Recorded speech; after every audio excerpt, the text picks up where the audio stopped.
Hello दोस्तों, स्वागत है आपका हमारे इस नए YouTube चैनल में।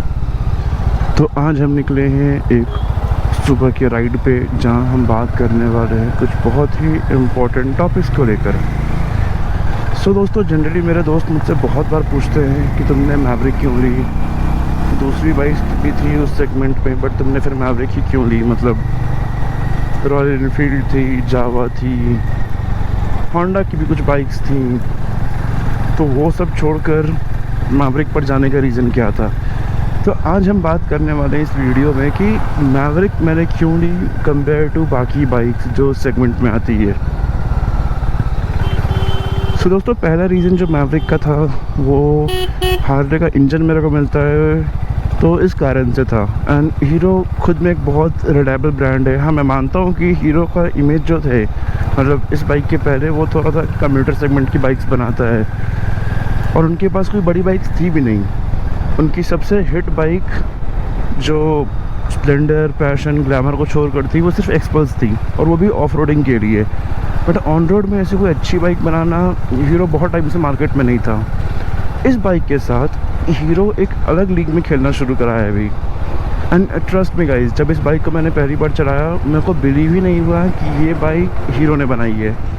इसकी रिफाइनमेंट, इसकी प्रीमियमनेस, इसकी स्विच, इसके सीट, इसकी सस्पेंशन, मैं बता नहीं सकता हूँ। जब तक आप इसको चला नहीं पाओगे, आप इस फीलिंग को समझोगे नहीं। बहुत ही अलग लीग की बाइक है ये। आप एक बार चलाओ, टेस्ट ड्राइव लो, हम खुद समझ में जाओगे कि मतलब कितना ही डिफरेंस है हीरो की पहली बाइक्स और इस बाइक में। जी हाँ दोस्तों, तो अपन बात कर रहे थे मैवरिक ओवर अदर्स क्यों। मुझे ऐसा लगता है पर्सनली कि बाइक जो है ये सिर्फ वैल्यू फॉर मनी या स्पेक्स या इन सब चीज़ पे मैटर नहीं करता है। देखो, बचपन से किसी भी इंसान का ड्रीम होता है, किसी भी लड़कों का ड्रीम होता है कि मेरे को एक चाहिए रॉयल एनफील्ड, एंड उसमें भी बुलेट। तो उसी तरह मेरा भी था। मैं भी रॉयल एनफील्ड शोरूम गया, मैं भी बहुत सारी बाइक्स चलाया, बहुत अच्छी बाइक्स है, कोई डाउट नहीं है उसमें। प्रॉब्लम क्या था कि मेरी हाइट थोड़ी सी बड़ी है, उस कारण से बाइक छोटी आ रही थी मेरे ऊपर।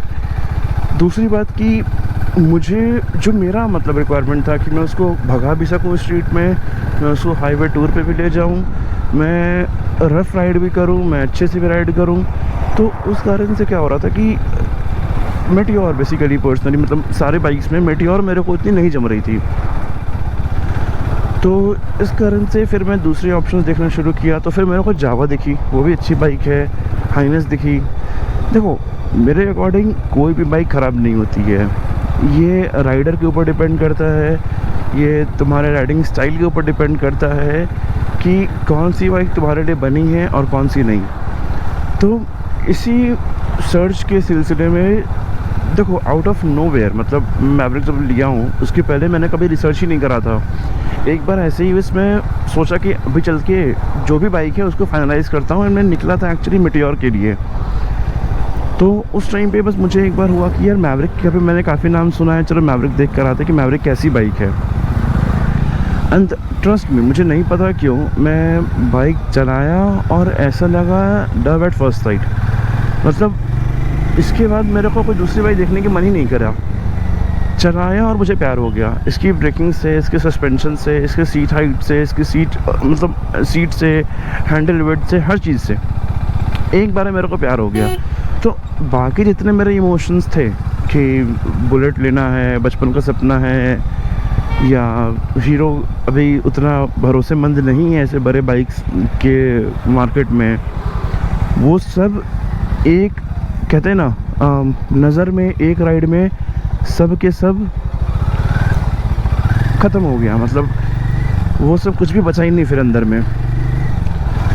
और शायद ऐसा ही प्यार भी होता है कि एक बार जिससे प्यार हो गया, उसकी सारी अच्छी एंड बुरी चीज़ सब इंसान को अच्छी ही दिखती है। तो ये तो कुछ बात हो गए इमोशंस के। अभी फिगर्स की बात करते हैं। ये मेरे को 432 सीसी टू बी प्रिसाइज मिल रहा था। मेटियोर 350 सीसी की थी। इसका टॉर्क, इसका पावर कंपेयर टू मेटियोर काफ़ी ज़्यादा था। फिर इसमें अगर मैं टॉप वेरिएंट जाता मेटियोर का, तो ही मुझे ऑल एलईडी मिल रहा था। एंड सबको पता है रॉयल एनफील्ड का ऑल एलईडी सेटअप कैसा है, मतलब उसकी लाइट कैसी है। जब तक आप उसमें बाहर से ऑक्सीजन लाइट नहीं लगवाओ, किसी काम का नहीं है उसका लाइट। मैं इस बाइक का लाइट वीडियो एक अलग से शूट करूँगा, मैं दिखाऊँगा इसकी लाइट्स आपको, एंड ट्रस्ट में आप इम्प्रेस हो जाओगे। इसकी लाइट्स बहुत ही अच्छी है, आपको उसमें अलग अलग मोड्स मिलते हैं। तो इन सब के बाद बेसिकली जब बाइक होती है राइड करने के लिए, देखो मैं भी बैठ के आपको मैवरिक के स्पेक्स, मेटियोर के स्पेक्स, जावा, हाइनेस, CV350 सारे के स्पेक्स टू स्पेक्स में कंपेयर कर सकता हूँ, बट उसका कुछ मतलब नहीं बनता है, बिकॉज़ काफ़ी सारे स्पेक्स में Maverick is way better than other competitors, काफ़ी सारे में इट्स नॉट।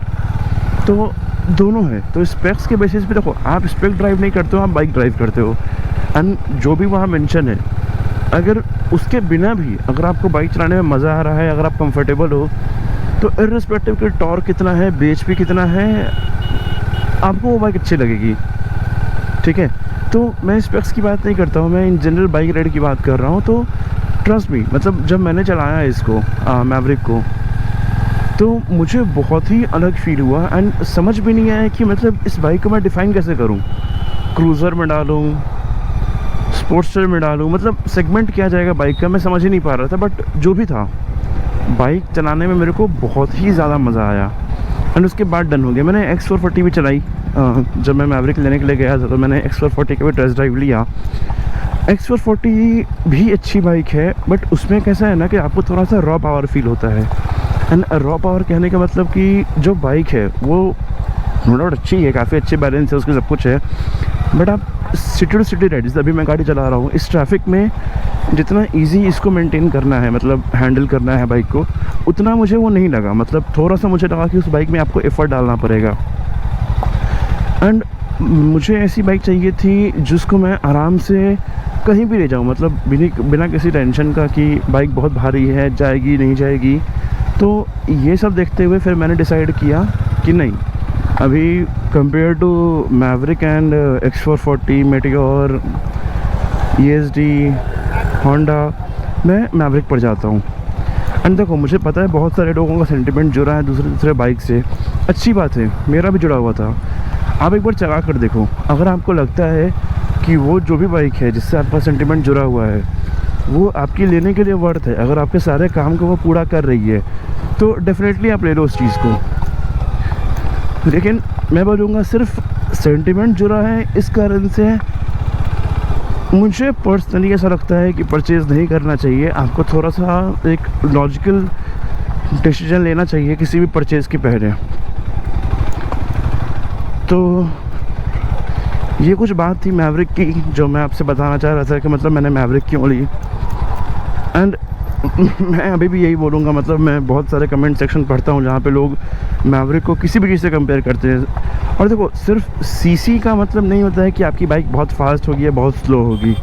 आप 150-200 सीसी की बाइक को भी आप 140-150 ले जा सकते हो, एंड 350 की बाइक, 400 की बाइक आपकी मैक्स जाएगी 120-125। तो सीसी से आपका स्पीड मैटर नहीं करता है, ये बहुत बड़ा मिसकॉन्सेप्शन है हमारे इंडिया में।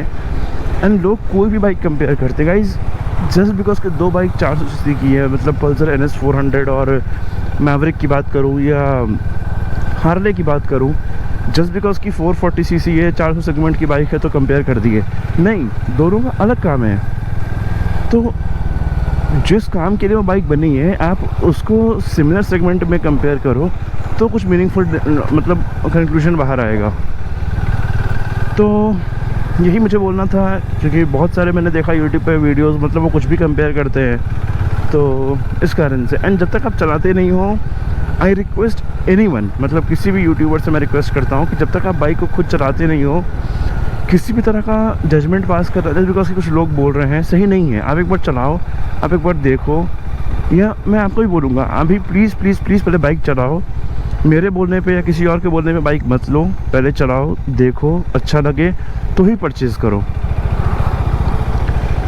तो चलिए आज सुबह के इस ब्लॉग को यहीं पे ख़त्म करते हैं।